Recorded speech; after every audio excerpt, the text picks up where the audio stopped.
आप सभी का पारी के इंस्टीट्यूट में एक बार फिर स्वागत है। आज हम कुछ एमसीक्यूज़ करने वाले हैं, तो चलो सीधा डिप डाउन करते हैं अपने एमसीक्यूज़ पर।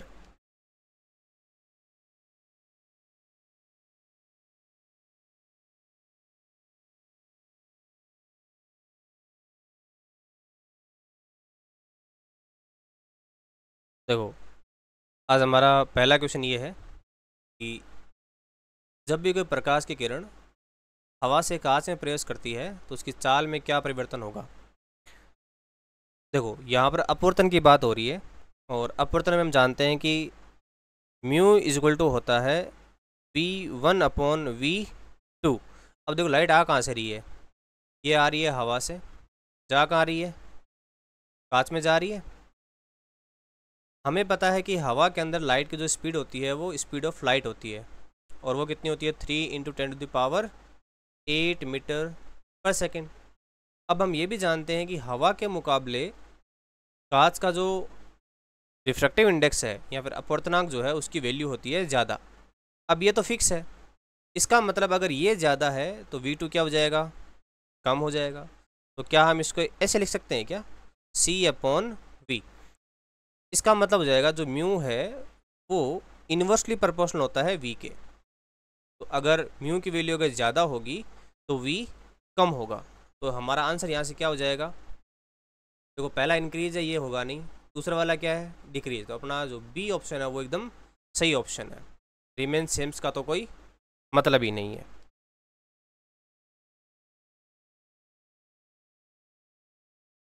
अपना अगला क्वेश्चन है कि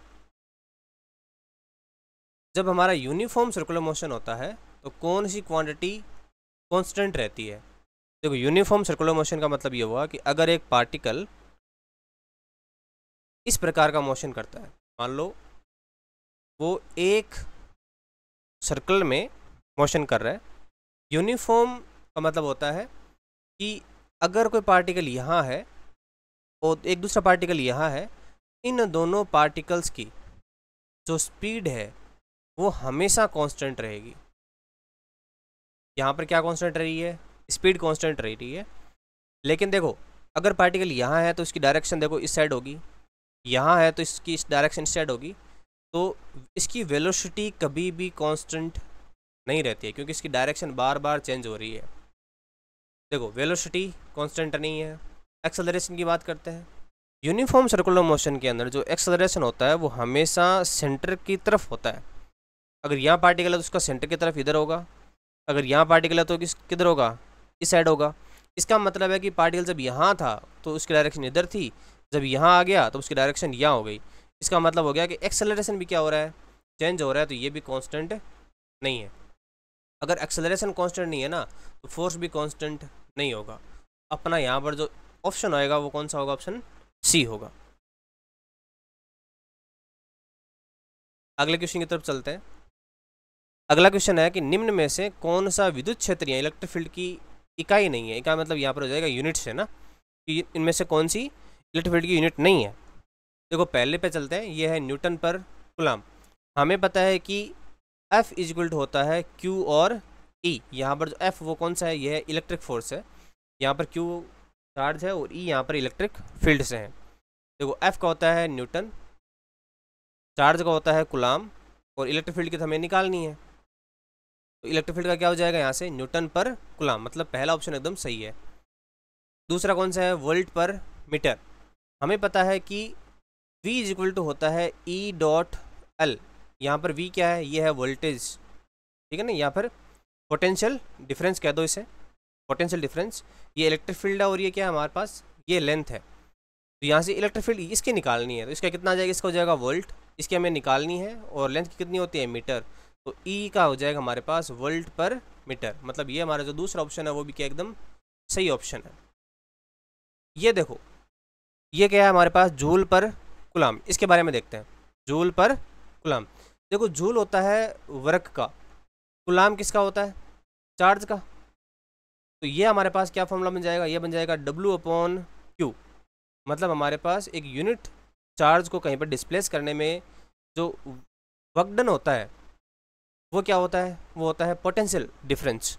तो यहाँ पर जो ये थर्ड जो ऑप्शन है वो किसकी यूनिट है, ये पोटेंशियल की यूनिट है। इसका मतलब ये जो ऑप्शन है ऑप्शन सी, ये इलेक्ट्रिक फील्ड की यूनिट नहीं है। चलो अगले पे चलते हैं। अगला क्वेश्चन है कि चुंबकीय फ्लक्स या फिर मैग्नेटिक फ्लक्स की ऐसा यूनिट क्या है। देखो टेस्ला ये किसकी है, ये मैग्नेटिक फील्ड की है। ये गॉस ये भी किसकी है, मैग्नेटिक फील्ड की है, लेकिन किसमें, सीजीएस में। आगे हमारे पास क्या है, हेनरी। हेनरी क्या होती है, ये हमारे पास ये भी मैग्नेटिक फील्ड की यूनिट नहीं है। तो हमारे पास लास्ट कौन सा बच गया, वेबर। ये क्या होती है, मैग्नेटिक फ्लक्स की यूनिट होती है। देखो वेबर बराबर होता है टेस्ला इंटू मीटर स्क्वायर। ठीक है, इसका फॉर्मूला होता है phi is equal to B dot A. ठीक है, अगले क्वेश्चन पे चलते हैं। अगला क्वेश्चन में हमारे पास है ट्रांसफार्मर में सॉफ्ट आयरन कोर का क्या काम है। देखो कोर क्या काम करता है, ये इंसुलेट कॉइल्स नहीं करता, कॉइल्स को इंसुलेट नहीं करता। रिड्यूस एडी करंट नहीं, एडी करंट हम बीच बीच में छोटे छोटे गड्ढे करके कम करते हैं ना, तो ये भी नहीं है। रिड्यूस एनर्जी लॉस नहीं, आयरन कोर से एनर्जी लॉस बढ़ जाता है, तो ये भी इसका ऑप्शन नहीं है। तो हमारे पास लास्ट ऑप्शन कौन सा है, link magnetic flux between coils. हाँ ये ज़रूर काम करता है। ये क्या करता है, अगर हमारे पास दो कॉइल्स है, अगर हमने इसको ऐसे रखा हुआ है, बीच में अगर हम आयरन की रोड रख देते हैं, तो ये दोनों कॉइल्स को अच्छे तरीके से मैग्नेटिकली लिंक करता है। हमारे पास जो इसका ऑप्शन है वो कौन सा हो जाएगा, ऑप्शन डी हो जाएगा। अगला हमारा क्वेश्चन है, निम्न में से किस विद्युत चुंबकीय तरंग की तरंग दैर्ध्य सबसे अधिक होती है ना। इसमें देखो हमारे पास ऑप्शन है gamma rays, X rays, radio, UV, है ना। तो इनके बारे में थोड़ा सा देखो।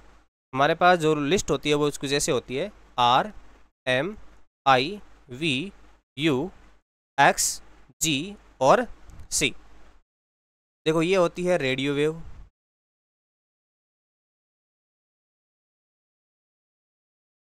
ये होती है माइक्रोवेव, ये होती है इंफ्रारेड, ये होती है विजिबल, ये होती है अल्ट्रावायलेट, ये होती है एक्स रेज, ये होती है गामा रेज और ये होती है कॉस्मिक रेज, है ना। तो कॉस्मिक वाला तो अभी विवादों में है, तो इसको एक बार रहने दो। हमें पता है कि रेडियो वेव्स जो होती है इसकी वेवलेंथ सबसे ज़्यादा, इसकी फ्रिक्वेंसी सबसे कम और इसकी एनर्जी सबसे कम होती है। वहीं पर जो गामा रेज होती है उसकी वेवलेंथ सबसे कम, फ्रिक्वेंसी सबसे ज़्यादा और एनर्जी भी इसकी सबसे ज़्यादा होती है। तो यहाँ से यहाँ जाएंगे तो एनर्जी की वैल्यू क्या होती है, डिक्रीज़ होती है, फ्रिक्वेंसी की वैल्यू भी डिक्रीज़ होती है, लेकिन वेवलेंथ की वैल्यू बढ़ती है। तो यहाँ पर सबसे ज़्यादा जो वेवलेंथ है वो किसकी होती है, रेडियो वेव्स की होती है। यहाँ पर देखो हमारे पास जो रेडियो वेव्स है इसकी क्या है, फ्रिक्वेंसी सबसे ज़्यादा होती है। चलो अगले क्वेश्चन पे चलते हैं।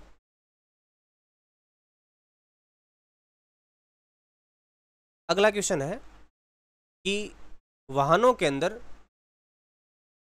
रीयर व्यू मिरर कौन सा यूज़ किया जाता है। देखो प्लेन मिरर नहीं करते, कॉनकेव मिरर ये भी हम नहीं करते। कॉनकेव मिरर क्यों नहीं करते, क्योंकि कॉनकेव मिरर में क्या होगा कि अगर दूर कोई ऑब्जेक्ट जितना ज़्यादा दूर होगा तो उसका ऑब्जेक्ट उतना ही छोटा बनेगा। छोटा तो कॉन्वेक्स में बनता है, लेकिन इसका क्या होता है, जो व्यू फील्ड जो होता है इसका क्या होता है, बहुत ज़्यादा होता है। मतलब यहाँ पे अगर कोई ऑब्जेक्ट रखा हुआ है तो वो भी हम आसानी से दिख जाएगा, यहाँ रखा हुआ है तो भी दिख जाएगा, यहाँ रखा है तो भी क्या हो जाए, दिख जाएगा। इसका जो व्यू फील्ड है वो क्या होता है, बहुत ज़्यादा होता है, लेकिन इसकी इमेज क्या बनती है, बहुत छोटी बनती है, लेकिन फिर भी क्या बनती है, इमेजिनरी बनती है। तो हम क्या करते हैं, वाहनों में इस प्रकार के मिरर का इस्तेमाल करते हैं। तो ये कौन सा मिरर हो जाएगा, ये कॉन्वेक्स मिरर हो जाएगा, ये लार्जर जो व्यू फील्ड है उसके कारण। देखो इसमें एक चौथा ऑप्शन और है, पैराबोलिक मिरर, है ना। ये पैराबोलिक मिरर का कहाँ पर इस्तेमाल करते हैं, ये हम जो हमारे पास जो मिरर है उसमें कई बार क्या होता है, कुछ कमियाँ आ जाती है, उसको दूर करने के लिए करते हैं। वो ज़्यादातर ये जो टेलीस्कोप होता है ना उसके अंदर करते हैं, है ना। अगला जो क्वेश्चन है वो क्वेश्चन कुछ ऐसे है कि समतल दर्पण यहाँ पर प्लेन मिरर की जो फोकस दूरी है वो क्या होती है। देखो प्लेन मिरर क्या होता है, एकदम सीधा होता है ना। अगर हम एक प्लेट हम सीधी लेते हैं तो इसकी जो रेडियस होगी, मान लो कोई भी हम एक स्फेरिकल सरफेस लेते हैं तो उसकी प्लेन सरफेस काटने के लिए जो आर की वैल्यू वो क्या होनी चाहिए, ये इन्फिनाइट होनी चाहिए। तो हमें पता है कि R बराबर क्या होता है, ये होता है 2F। अगर R की वैल्यू इन्फिनाइट है तो F की वैल्यू भी क्या हो जाएगी, इन्फिनाइट हो जाएगी। तो यहाँ पर जो समतल दर्पण है या प्लेन मिरर है, इसकी फोकस दूरी क्या होती है, इन्फिनाइट होती है। ठीक है,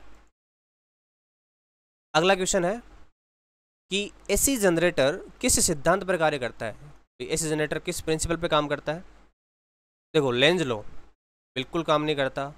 फेराडे, हाँ ये इस पे काम करता है।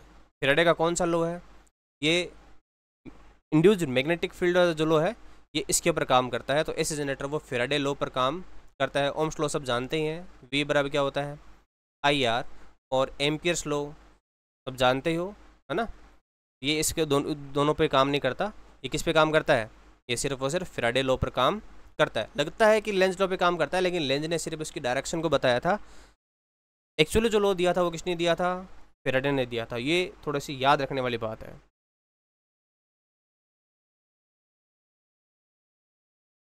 हमारा लास्ट क्वेश्चन है आज का कि फोटो इलेक्ट्रिक प्रभाव किस सिद्धांत को सिद्ध करता है।